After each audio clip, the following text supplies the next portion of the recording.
Donc ne rendez pas le mal pour le mal, ni l'insulte pour l'insulte. Bénissez au contraire, vous le savez, c'est à cela que vous avez été appelés, afin d'hériter de la bénédiction.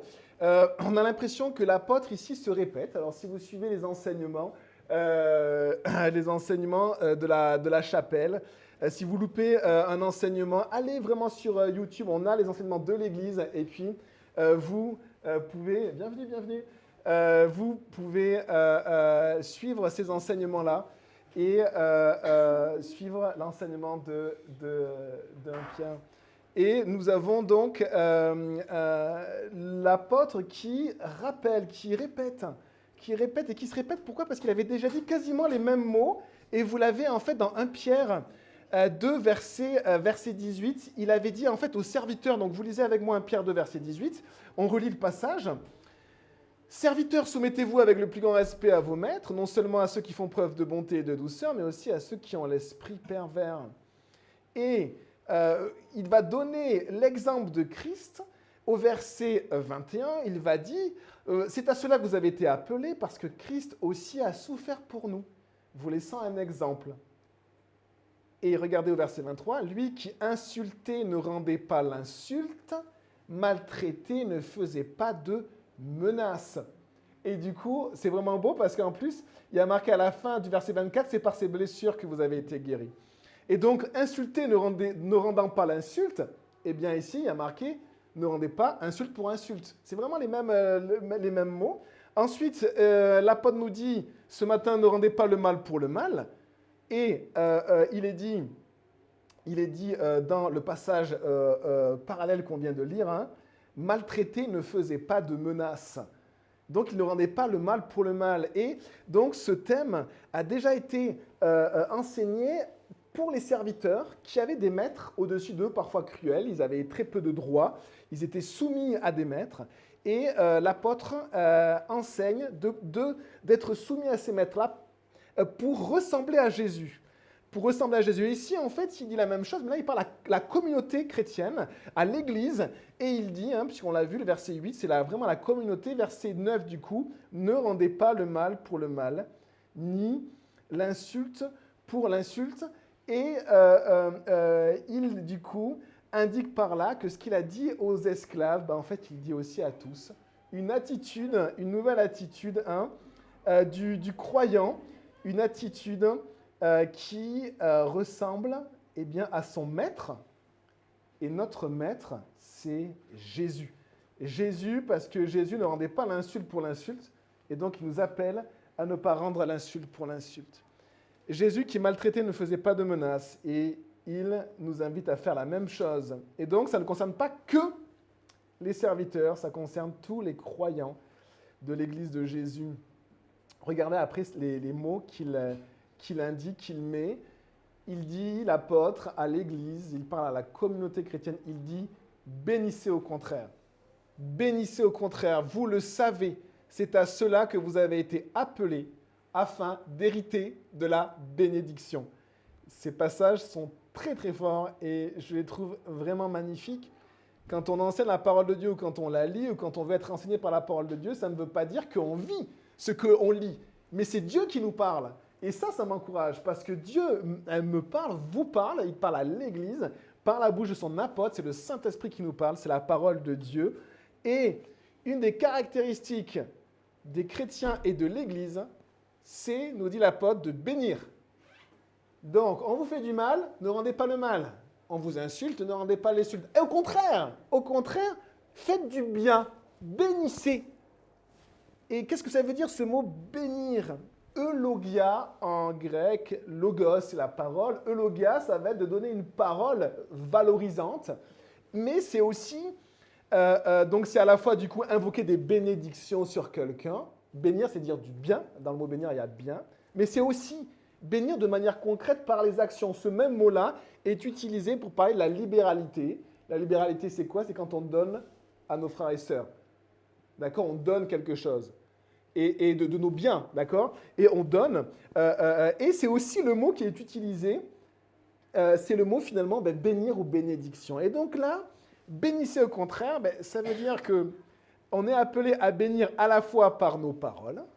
On a besoin, je ne sais pas si vos mamans faisaient ça. Ça ne se fait plus maintenant parce que maintenant on va en prison dès qu'on touche aux enfants. Hein. Mais avant, quand un enfant disait un gros mot, il y avait des mamans qui prenaient le savon, tirent la langue et ils mettaient du savon sur la langue. Voilà, maintenant ça va te laver la langue et tu vas mieux parler. C'est dégoûtant, on est d'accord. Mais c'était pour enseigner et éduquer les enfants et à leur dire, à leur montrer, ta bouche a besoin d'être purifiée. Ma bouche a besoin d'être purifiée. Nos bouches ont besoin d'être purifiées. Et ce qui est beau, c'est quand l'apôtre Pierre, j'espère que vous reconnaissez l'autorité des apôtres, parce que c'est la même autorité que celle de Christ. Hein. C'est vraiment le Seigneur. Et qui nous dit, bénissez, eh bien, on a cet enseignement de l'apôtre qui dit, nous avons besoin d'être lavés pour que ce qui sort de nos bouches vienne maintenant de Christ. Hein? Ça fait partie de ce nouvel appel que nous avons et cette nouvelle vie. Mais pas que nos paroles, aussi nos actes. Hein? Et c'est exactement, des fois on pourrait se dire l'apôtre va un peu trop loin, mais en fait c'est exactement l'enseignement de Jésus. L'apôtre il parle par le Saint-Esprit, il ne dit rien de lui-même, et il dit ce que Jésus lui demande de dire. Eh bien prenez Matthieu chapitre 5 et nous allons lire l'enseignement de Jésus à ce propos. C'est le travail des apôtres simplement et uniquement d'enseigner la parole du Seigneur. Et le seul boulot des pasteurs, c'est de reprendre la parole du Seigneur et de l'exposer à l'Église. Ils ne sont censés rien inventer normalement, mais exposer. Ce qui est très différent, exposer, c'est prendre ce qu'il y a et dire, regardez, regardez, voici. Matthieu 5, verset 43.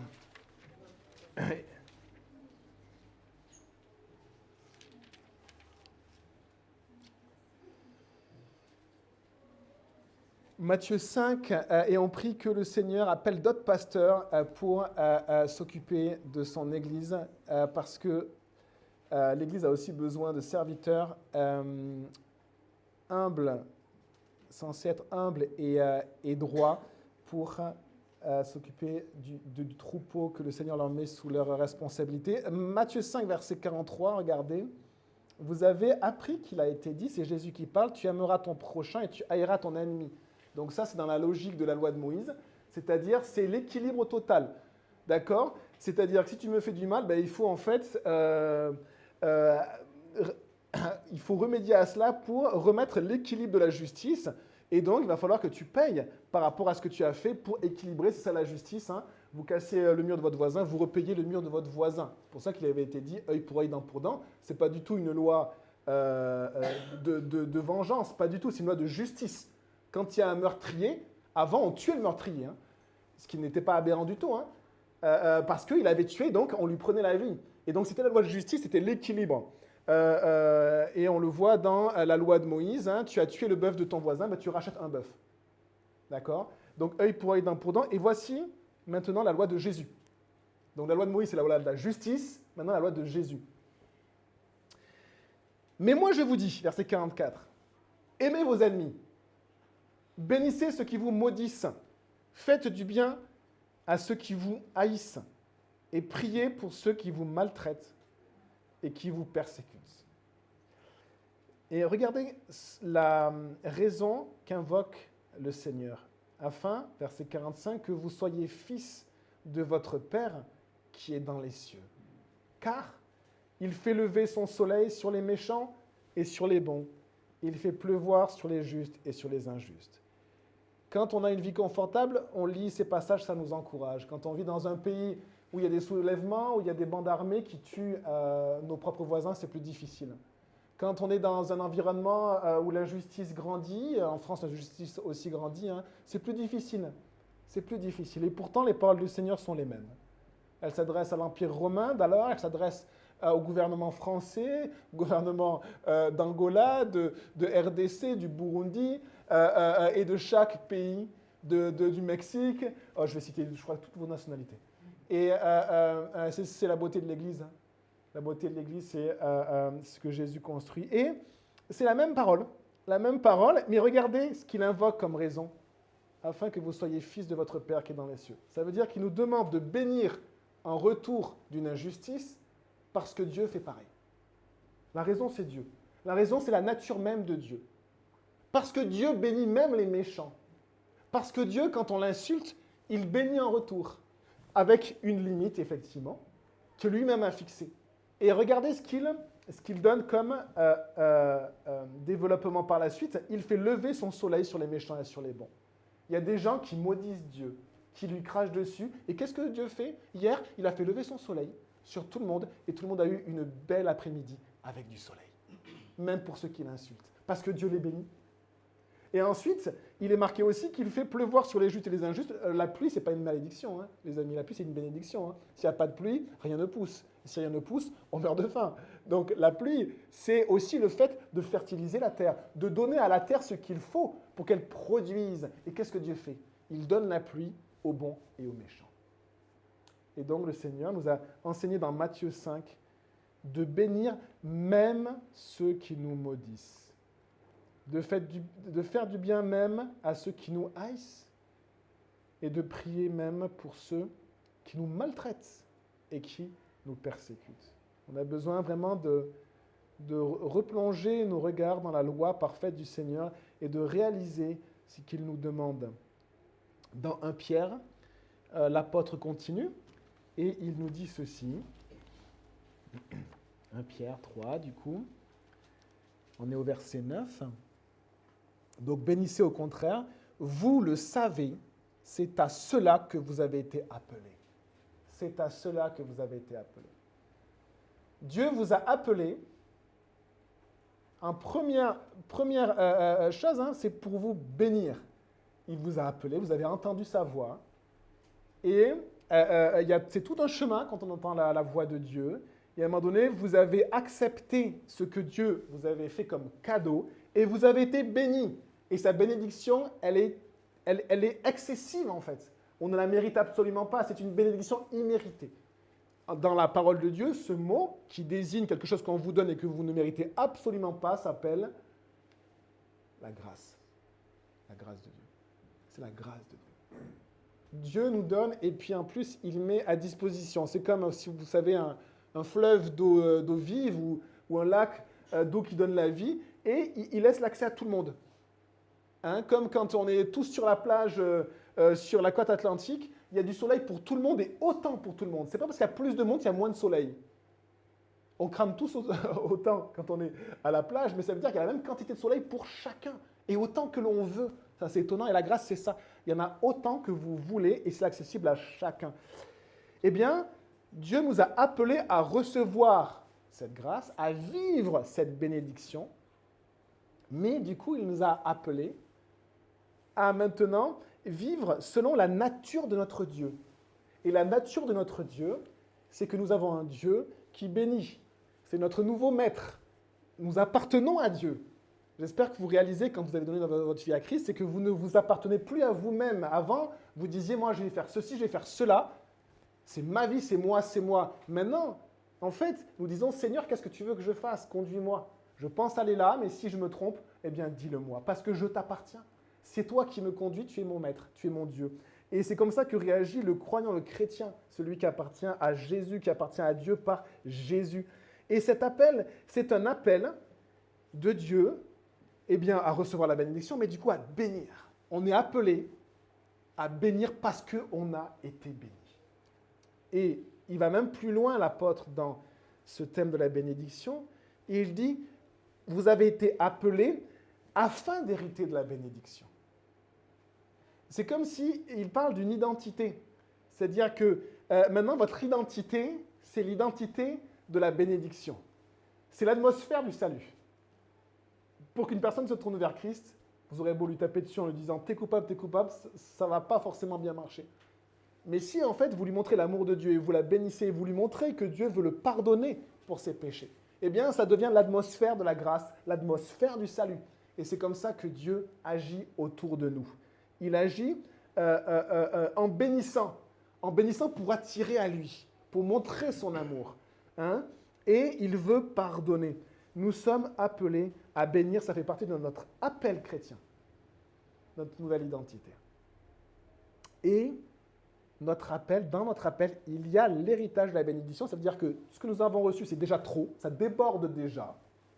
Eh bien, Dieu prévoit plus encore. Dans l'appel, il y a quelque chose de plus grand que ce qu'il nous a déjà donné et ça sera l'héritage de Dieu. On attend ce moment-là. On attend vraiment ce moment-là où on va rentrer pleinement dans la bénédiction. Mais il y a comme cette deuxième signification, c'est comme si on avait été appelé à bénir afin d'hériter de la bénédiction. C'est comme si Dieu nous invite à vivre notre nouvelle identité pour la vivre pleinement plus tard. Et parfois, on vit, un pasteur qui disait ça, un peu comme un chrétien sous-marin, c'est-à-dire qu'on est transformé, mais la semaine, eh bien, hop, on se cache, et le dimanche, eh bien, en fait, on sort de l'eau. Et nous avons une nouvelle identité. Cette nouvelle identité de recevoir la bénédiction et de bénir, elle est pour chacune de nos journées. C'est vraiment pour notre vie. Elle est quand on se rassemble en église, la communauté de Christ. Et elle est quand, hop, on a pris l'énergie pour la semaine. Et hop, on va au combat dans la semaine, dans nos familles, avec nos enfants, avec nos conjoints, nos maris, nos femmes, nos épouses, et dans notre travail. Et on est là pour vivre cette nouvelle identité, afin d'hériter de la bénédiction. C'est comme si Dieu nous disait, est-ce que vous voulez hériter de la bénédiction? Si je vous pose la question, qu'est-ce que vous me répondriez? Est-ce que vous avez envie d'hériter de la bénédiction de Dieu? Des tout petits oui. Eh bien alors bénissez. C'est comme si Dieu nous disait ça. Alors bénissez. C'est comme s'il dit ceci. Vous voulez hériter de la bénédiction? Alors bénissez, parce que c'est ce que je suis. Nous sommes bénis aujourd'hui et Dieu nous a promis la bénédiction du ciel. Il fait lever son soleil sur les méchants et sur les bons. Il fait pleuvoir sur les justes et les injustes. Afin que vous soyez fils de votre Père qui est dans les cieux. Normalement, un fils porte le nom de son père. Normalement, un fils porte le caractère de sa famille et de son père. Eh bien, il porte les gènes de son père. Eh bien, là, il est dit, eh bien, pour représenter Dieu, votre Père, bénissez parce que lui, il bénit. Nous sommes appelés à être bénis parce que Dieu nous a bénis et la parole de Dieu nous dit que nous avons été bénis pas selon nos mérites ou nos œuvres. Ce n'est pas parce qu'on fait le bien qu'on va hériter du ciel, afin d'hériter la bénédiction. Ce verset ne dit pas cela. Parce que dans Éphésiens 2, verset 9, la parole de Dieu nous dit « Ce n'est point par les œuvres que vous avez été sauvés, afin que personne ne se glorifie. » Donc ce n'est pas parce que vous faites le bien que vous allez accéder au ciel, c'est parce que vous avez reçu le bien de Dieu que vous allez aller au ciel, mais Dieu vous demande de vivre selon cette nouvelle identité et de représenter qui il est. Et il nous demande de le faire, et à moi en premier, dans nos vies. Chuck Smith, un pasteur de notre mouvement d'église, a dit ceci: « Les bénédictions de Dieu ne dépendent pas de notre fidélité ou de notre dur labeur, mais sont fondées sur sa nature d'amour. » Les bénédictions de Dieu ne dépendent pas de notre fidélité ou de notre dur labeur, mais sont fondées sur sa nature d'amour. Et donc, quand on vit dans la nature d'amour de Dieu, eh bien, c'est comme si Dieu aimerait que nous-mêmes, on puisse avoir une nature qui lui ressemble et aussi vivre du coup en donnant cette bénédiction imméritée autour de nous. Verset 10. « Si quelqu'un en effet veut aimer la vie et voir des jours heureux, qu'il préserve sa langue du mal et ses lèvres des paroles trompeuses. » Alors je vais lire les trois versets parce que c'est un passage qui est cité de l'Ancien Testament. « Qu'il se détourne du mal et fasse le bien, qu'il recherche la paix et la poursuive. Car les yeux du Seigneur sont sur les justes et ses oreilles sont attentives à leurs prières, mais il se tourne contre ceux qui font le mal. » L'apôtre Pierre et les apôtres enseignent la vérité. Et la vérité a déjà été donnée dans l'Ancien Testament par la bouche des prophètes. Elle était sous une ancienne loi, la loi de Moïse, et maintenant nous sommes sous la loi de Jésus. Mais la vérité, elle reste la même. Ce qui est vrai est toujours vrai. On s'approchait de Dieu par la foi dans l'Ancien Testament, par la foi dans le Nouveau Testament. Et la nature de Dieu n'a pas changé dans l'Ancien Testament et dans le Nouveau Testament. Alors prenez le passage de l'Ancien Testament, Psaume 34, pardon, Psaume chapitre 34. Et on va lire, du coup, ce que l'apôtre nous enseigne.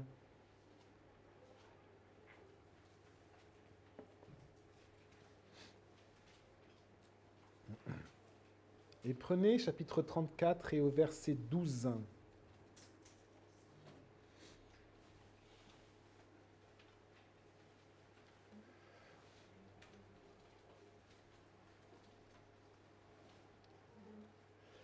Page 379. Je vous laisse prendre le passage.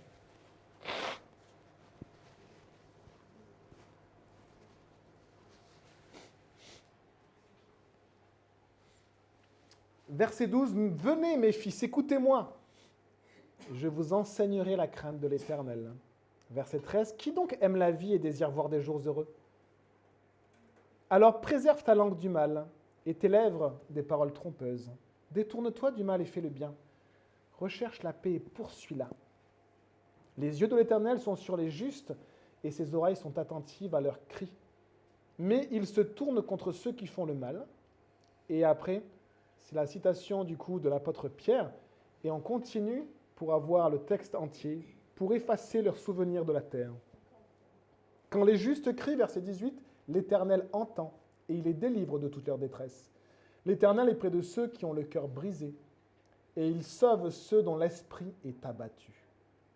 Beaucoup de malheurs atteignent le juste, mais l'Éternel l'en délivre toujours. Il garde tous ses os, aucun d'eux n'est brisé. Mais le malheur fait mourir le méchant. Les ennemis du juste sont condamnés. L'Éternel rachète l'âme de ses serviteurs, et tous ceux qui cherchent refuge en lui échappent à la condamnation. On a l'impression d'avoir presque un message de l'Évangile dans l'Ancien Testament. Et donc on reprend du coup Pierre 3, puisqu'on a vu donc les versets qu'on a lus, qui donc aime la vie et désire voir des jours heureux, eh bien c'est exactement le passage que l'apôtre cite. Et ce passage m'avait vraiment marqué quand j'étais adolescent. J'étais tombé sur ce psaume-là, et ça m'avait vraiment marqué parce que, en fait, c'est la recette du bonheur. C'est ce que recherche, en plus, vous savez, quand on est en terminale, on a la philosophie, et on a tout un développement sur la recherche du bonheur. Qu'est-ce que c'est que la recherche du bonheur? Ben là, vous avez la recette du bonheur.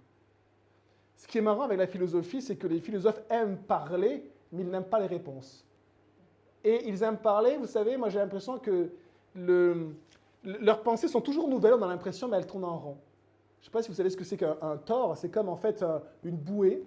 Et en fait, et vous essayez, et sur une bouée, vous pouvez tracer un trait infini qui tourne en rond. C'est assez étonnant, je suis prof de maths, donc j'en fais un cours de maths. Et du coup, en fait, vous tracez, vous tournez comme ça, et vous vous décalez un tout petit peu. Et du coup, on a toujours l'impression que c'est différent. Mais en fait, on tourne en rond. Et puis vous continuez, et en fait, les philosophes font ça. Et ils tournent, et tournent, et tournent, et tournent, et tournent. Et après un siècle, ben, on a l'impression qu'ils ont fait un tour. Et en fait, ben, ils ont tourné en rond. Aucune réponse. Alors que Dieu donne des réponses. La recette du bonheur, Dieu la donne.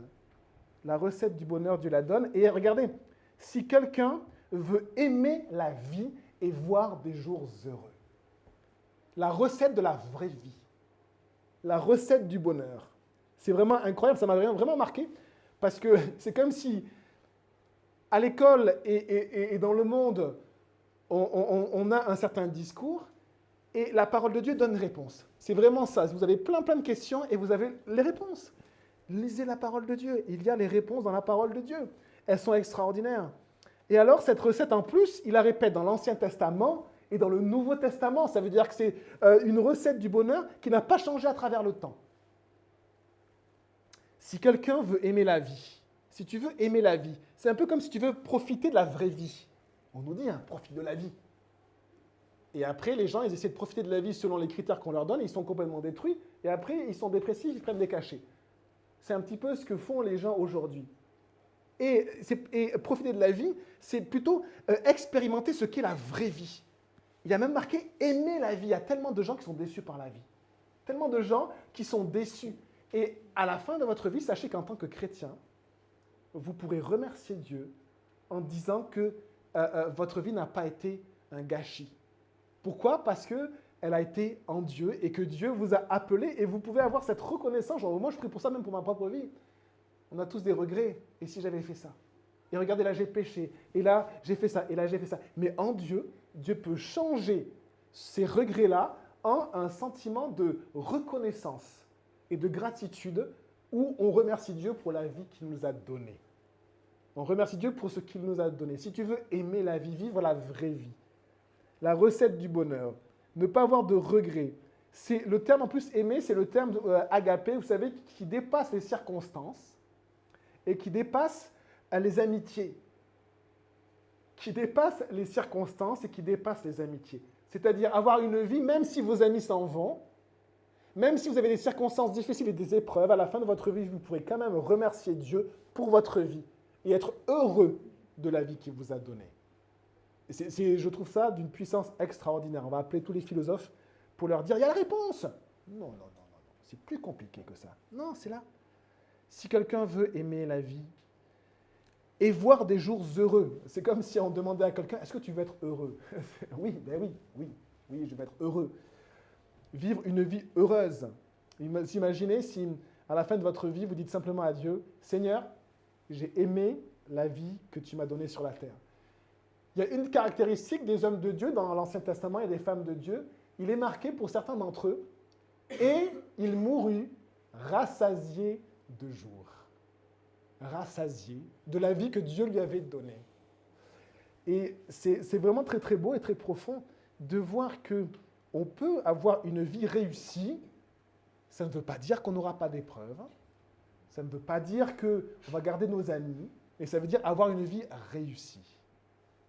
Eh bien, voici la recette du bonheur. Il nous la présente en 3 étapes. Préserver sa langue du mal et ses lèvres des paroles trompeuses.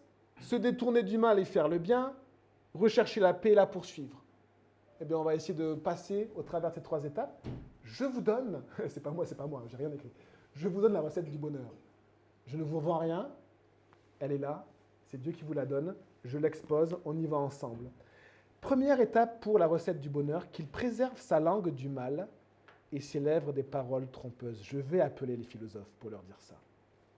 On a tellement envie de dire, mais c'est tellement pas ce qu'on nous dit dans les médias, à la radio, dans notre monde.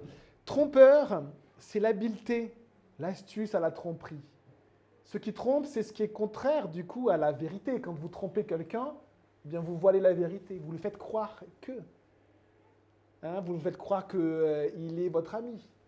Vous le faites croire que ça c'est bien, d'aller dans une direction qui n'est pas bonne. Trompeur. C'est l'habilité à jouer avec la vérité. Les astuces pour tordre la vérité aussi à son avantage, à son profit. Et donc il y a vraiment une notion ici de vérité. Et puis quand on ne trompe pas, eh bien du coup on dit la vérité.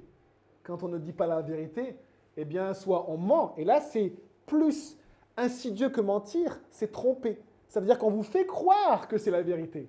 Comme Satan a fait croire que c'était la vérité à Adam et Ève, et c'était une vérité avec un petit morceau de mensonge. Et du coup, ce n'est plus la vérité. Quand vous mélangez la vérité avec du mensonge, ce n'est plus la vérité. C'est comme un fruit. Si vous avez une petite partie pourrie, eh bien le fruit n'est plus bon. Et vous avez ceci. Préserve ta langue, ou préservons notre langue du mal et nos lèvres des paroles trompeuses. La langue est un petit membre, nous dit la parole, mais qui est capable de grands péchés. La langue est un tout petit membre qui est capable de grands péchés.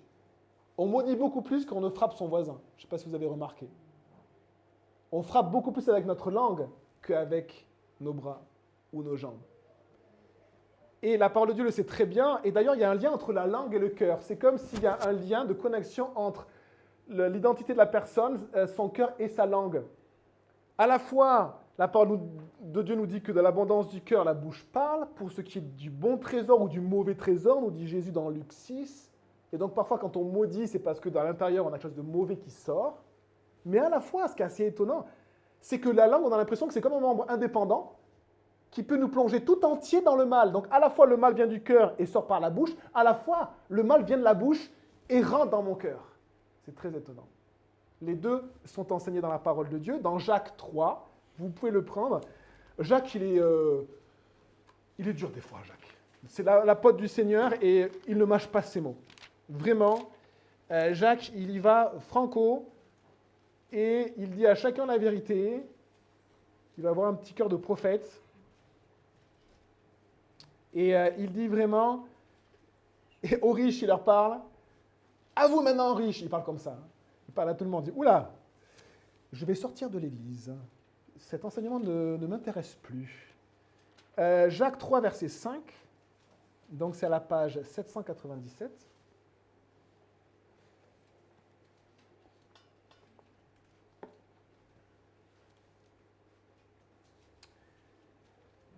De même, la langue est un petit membre et elle peut se vanter de grandes choses. Voyez comme un petit feu peut embraser une grande forêt. La langue aussi est un feu, c'est le monde de la méchanceté. Ainsi la langue se trouve parmi nos membres, elle souille tout notre corps. La langue peut agir et faire dire quelque chose qui va nous souiller, nous salir tout entier. Et donc c'est comme si on peut faire rentrer le mal par notre bouche, par ce que nous disons. Et à la fois on peut faire sortir le mal parce qu'il vient de notre cœur. Il y a les deux, c'est comme une ouverture que Dieu nous a donnée, qui peut à la fois bénir ou maudire. Une ouverture qui peut être une ouverture où sort l'eau de vie, l'eau de vivante du Seigneur, ou alors une bouche qui ressemble plutôt à des égouts et qui va ressortir tout ce qui vient des égouts. Préserver sa langue du mal et de la tromperie, c'est donc s'attacher à la vérité. Le psaume 50 décrit l'homme qui méprise la vérité et dont la langue est un tissu de tromperie. Je vous fais tourner ce matin dans la parole de Dieu, psaume 50, s'il vous plaît. Psaume, c'est au milieu de la Bible. Vous prenez au milieu de la Bible, psaume 50.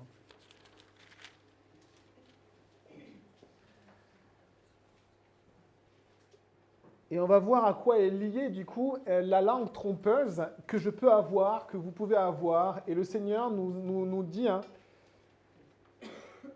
purifier nos langues et rechercher la vérité et arrêter de mélanger la vérité comme nous le faisons, c'est la première étape de la recette du bonheur. Prenez psaume 50, verset 16, s'il vous plaît. Le pire, c'est que quand on lit les premiers mots « Dieu dit aux méchants », on a l'impression qu'il parle aux pires gens de ce monde. Et en fait, on va voir qu'il parle aux gens qui sont juifs et qui sont de bons religieux. C'est comme s'il parlait aussi aux bons chrétiens, si vous voulez. Donc il me parle à moi, il parle à vous, regardez. Verset 16. Dieu dit aux méchants, quoi donc? Tu énumères mes prescriptions et tu as mon alliance à la bouche. Toi qui détestes l'instruction et qui rejettes mes paroles derrière toi. Si tu vois un voleur, tu te plais en sa compagnie et tu prends place avec les adultères. Tu livres ta bouche au mal, et ta langue est un tissu de tromperie. Si tu t'assieds, c'est pour parler contre ton frère, pour dénigrer le fils de ta mère. Voilà ce que tu as fait. Et parce que je n'ai rien dit, c'est Dieu qui parle, parce que je n'ai rien dit, tu t'es imaginé que je te ressemblais. Cette parole est incroyable. Parce que je n'ai rien dit, tu t'es imaginé que je te ressemblais. Combien de personnes lèvent le poing contre Dieu en disant « Pourquoi tant de souffrance? Pourquoi Dieu ne fait rien ?» C'est l'homme qui tue son prochain, ce n'est pas Dieu qui tue son prochain.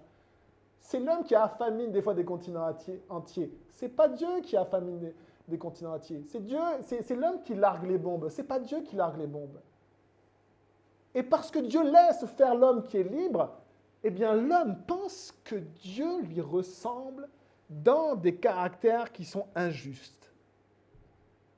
Je n'ai rien dit et tu t'es imaginé que je te ressemblais. Mais je vais te reprendre et tout mettre sous tes yeux. Comprenez donc bien cela, vous qui oubliez Dieu, de peur que je ne vous déchire sans personne pour vous délivrer. Celui qui offre en sacrifice sa reconnaissance m'honore, et à celui qui veille sur sa conduite, je ferai voir le salut de Dieu. Et donc la première étape de la recette du bonheur, c'est de purifier nos langues pour qu'il y ait la vérité. Il y a vraiment cette notion de vérité, d'arrêter de déformer la vérité. Deuxième étape de la recette du bonheur. Donc 1 Pierre 3, qu'il se détourne du mal et fasse le bien. Tiens, se détourner, ça vous fait penser à quoi?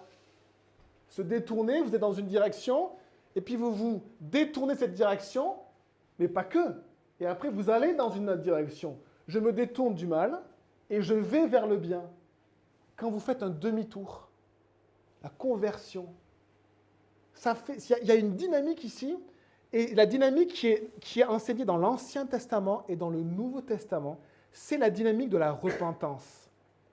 C'est un double mouvement. C'est à la fois réaliser le mal et arrêter de le faire, et à la fois faire le bien. C'est à la fois dire non au mal. Si vous n'apprenez jamais à dire non, vous ne pourrez pas plaire à Dieu. Dire non au mal, et à la fois agir de manière nouvelle. Qu'il se détourne du mal et fasse le bien. Et donc, imaginez quelqu'un qui volait avant. C'était un voleur. Imaginez quelqu'un qui volait, et vous pouvez prendre Luc 19, parce qu'on va lire encore un passage dans Luc 19. Eh bien, imaginez s'il réalise que c'est mal, il arrête de voler. Ben ça, c'est la première partie de l'enseignement, c'est-à-dire il se détourne du mal. Mais le processus n'est pas complet pour Dieu. Parce que Dieu demande plus que arrêter de faire le mal. Il demande d'agir d'une manière nouvelle. Et donc, il demande aux voleurs à la fois d'arrêter de voler, mais maintenant, il demande de donner. Il demande plus. Parce que Dieu bénit, ne me demande de bénir. Prenez Luc, chapitre 19, s'il vous plaît. Est-ce que vous connaissez l'histoire de Zachée? Ce petit homme qui était voleur et qui profitait de son statut de collecteur des impôts pour s'en mettre plein la poche.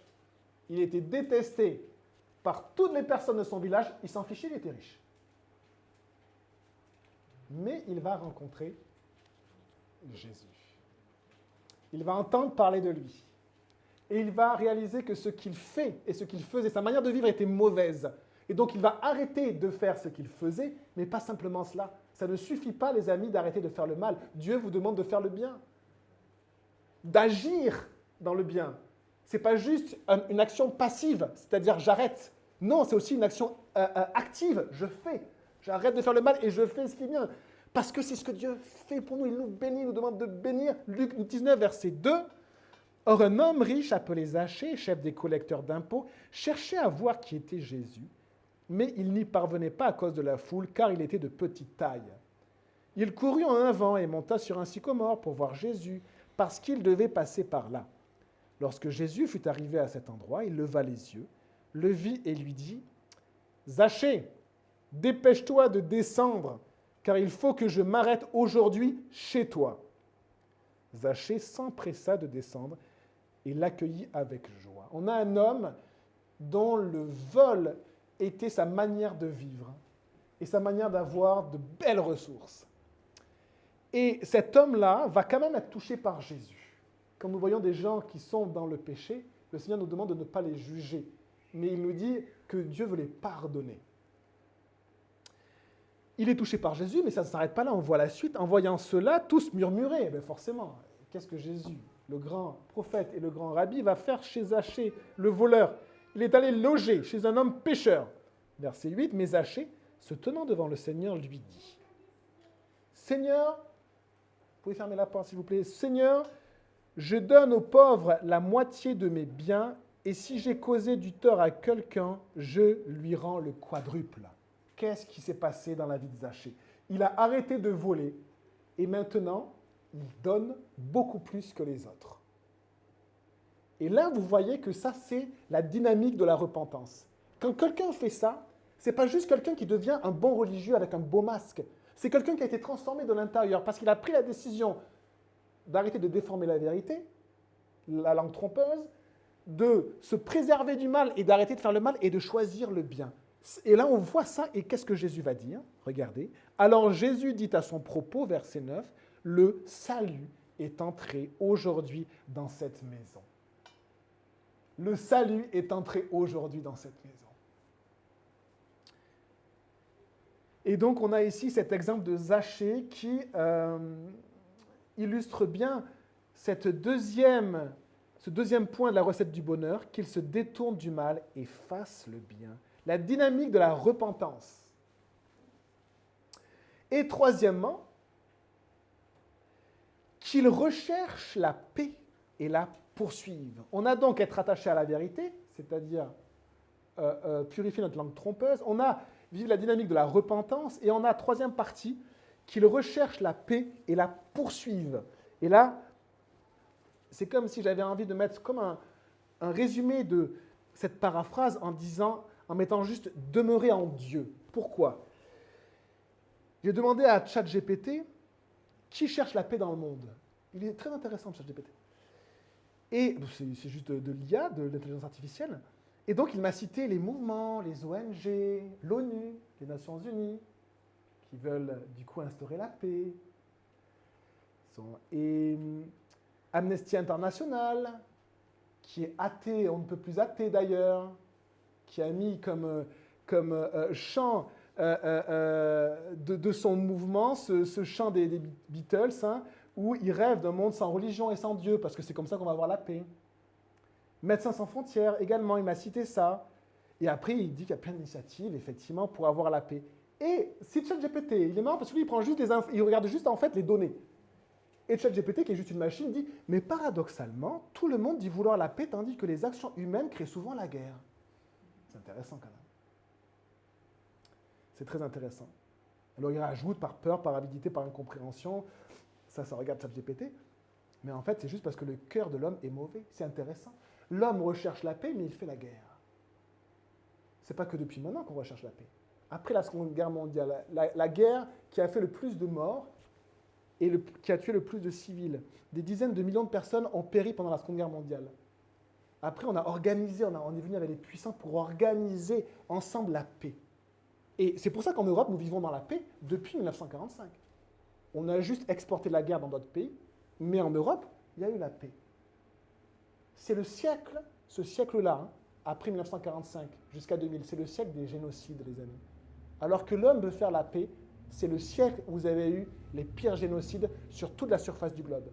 Je pense Burundi, Laos, Cambodge, et il y en a plein d'autres de génocides qui se sont perpétrés. Alors que l'homme brandissait le drapeau de la paix. Mais paradoxalement, tout le monde dit vouloir la paix, tandis que les actions humaines créent souvent la guerre. Qu'est-ce que nous dit le Seigneur ce matin, la recette du bonheur? Qu'il recherche la paix et la poursuive. Oui, mais d'où vient la paix? D'où vient la paix? La paix vient de Dieu. L'homme, l'ONU et tous les organismes humains rejettent Dieu, les commandements de Dieu, et ils disent vouloir la paix. Ils ne feront que la guerre. Ils s'opposent à Dieu. Ils disent vouloir la paix, mais la paix vient de Dieu. Elle vient de Dieu. Qu'ils recherchent la paix et la poursuivent. Ce monde recherche la paix, mais ne la trouve pas parce que la paix se situe en Dieu. Zacharie, le prophète, le père de Jean-Baptiste, par le prophète, le père de Jean-Baptiste, l'avait annoncé par prophétie. Quand son fils est né, il va dire ceci. Il va parler de la profonde bonté de notre Dieu. Et il va dire que grâce à elle, le soleil levant nous a visités d'en haut pour éclairer ceux qui sont assis dans les ténèbres et dans l'ombre de la mort, pour diriger nos pas sur le chemin de la paix. Pourquoi les hommes refusent Dieu? Des fois, c'est tellement même quelque chose qui intellectuellement n'est pas logique. Tu regardes la source de la paix et tu dis non. Et donc, forcément, ton chemin n'aboutira pas à la paix. Le Seigneur nous dit ceci dans Jean 14, verset 27. Si vous aimez tourner dans la parole, vous pouvez tous vraiment le faire. Jean 14, verset 27. On a bientôt terminé.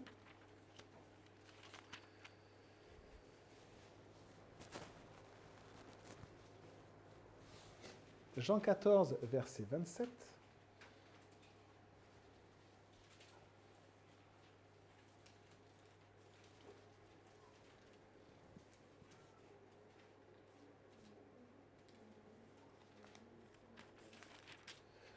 Et je vous le lis. Jésus nous dit ceci: je vous laisse la paix. Je vous donne ma paix. Je ne vous donne pas comme le monde donne. Que votre cœur ne se trouble point et ne s'alarme point. Philippiens 4, verset 7 nous dit que « Et la paix de Dieu, qui surpasse toute intelligence, gardera nos cœurs et nos pensées en Jésus-Christ. Qu'il recherche la paix et la poursuive, c'est un appel à la fois à rechercher celui qui peut la déverser dans nos cœurs. Et il y a vraiment une recherche active. Rechercher la paix, c'est rechercher la source de la paix. Voilà la recette du bonheur. Et on va relire du coup ce passage et on finira avec le verset 12 et puis après on priera. Donc 1 Pierre chapitre 3, verset 9, on relit le passage. Ne rendez pas le mal pour le mal, ni l'insulte pour l'insulte. Bénissez au contraire, vous le savez, c'est à cela que vous avez été appelés, afin d'hériter de la bénédiction. Si quelqu'un en effet veut aimer la vie et voir des jours heureux, qu'il préserve sa langue du mal et ses lèvres des paroles trompeuses. Premier ingrédient. Qu'il se détourne du mal et fasse le bien, la dynamique de la repentance. Deuxième ingrédient. Qu'il recherche la paix et la poursuive, la paix est en Dieu. Troisième ingrédient. Et on finit avec ce verset 12. Et regardez ceci, j'espère que ça va vous encourager comme ça m'a encouragé, car les yeux du Seigneur sont sur les justes. Et ses oreilles sont attentives à leurs prières. Mais il se tourne contre ceux qui font le mal. Il faut que ça nous encourage. Parce que ceux qui font le mal aujourd'hui, qui détruisent en fait l'humanité, même moralement, ce n'est pas forcément physiquement, mais moralement, le Seigneur les jugera. Et donc on a confiance dans la justice de Dieu, mais on a confiance aussi dans l'amour de Dieu. Et cet amour-là nous dit que les yeux du Seigneur sont sur les justes. Dieu a ouvert un chemin, ce chemin de la paix, un accès à Dieu. C'est-à-dire que les yeux de Dieu sont ouverts et me regardent. Il y a ce chemin de la vue de Dieu sur moi. Et ses oreilles sont ouvertes aussi pour m'entendre. Et j'espère que plus vous allez connaître Dieu, plus ça va vous apaiser de savoir que le regard de Dieu est sur vous et qu'il a ce regard favorable sur vous. Pourquoi? Parce que vous êtes juste. Pourquoi? Parce que Jésus vous a rendu juste. Et le Seigneur vous regarde. Et quoi que vous fassiez ou viviez, il aura toujours son regard sur vous. Toujours son regard sur vous. Et toujours cette oreille prête à vous écouter. C'était notre sœur, je crois, Carole, qui nous disait, ça l'a touché un petit peu, vous savez, quand quelqu'un demande une audience auprès d'un homme assez important, le temps qu'il faut pour y accéder, ou simplement, vous ne pourrez pas y accéder. Si demain vous voulez parler au président de la République, il y a peu de chances que vous arriviez à lui parler. Vraiment, il y a très très peu de chances. Dieu, il y a toujours audience près de lui. Pourquoi? Parce que ses yeux sont ouverts et il vous regarde. Ses oreilles sont ouvertes et il vous écoute. C'est notre Dieu. Je vous propose de prier. Seigneur, on te dit merci pour ta parole. Merci beaucoup, Seigneur, parce que tu nous enrichis, tu nous émerveilles par ta grâce. Nous ne méritons rien, Seigneur, et c'est toi qui es notre Dieu. Nous voulons vraiment, Seigneur, te remercier. Juste te remercier. Parce que tu es un Dieu bon, qui bénit et tu nous demandes de bénir en retour. La justice t'appartient et le jugement t'appartient, Seigneur. Nous voulons vivre selon ce que tu nous demandes. Apprends-nous à bénir. C'est dur, Jésus. Apprends-nous à bénir. Apprends-nous à aller à l'encontre de ce monde, à vivre à contre-courant, avec un autre esprit, pas l'esprit du monde, de l'ONU, des gouvernements, de l'école, des médias, pas avec cet esprit-là, mais avec l'esprit de Dieu. Aide-nous à vivre avec l'esprit de Dieu, s'il te plaît, Seigneur. Que ton nom soit béni, encourage ton Église. Merci, merci, merci, Jésus, pour tout ce que tu nous donnes chaque jour. Amen.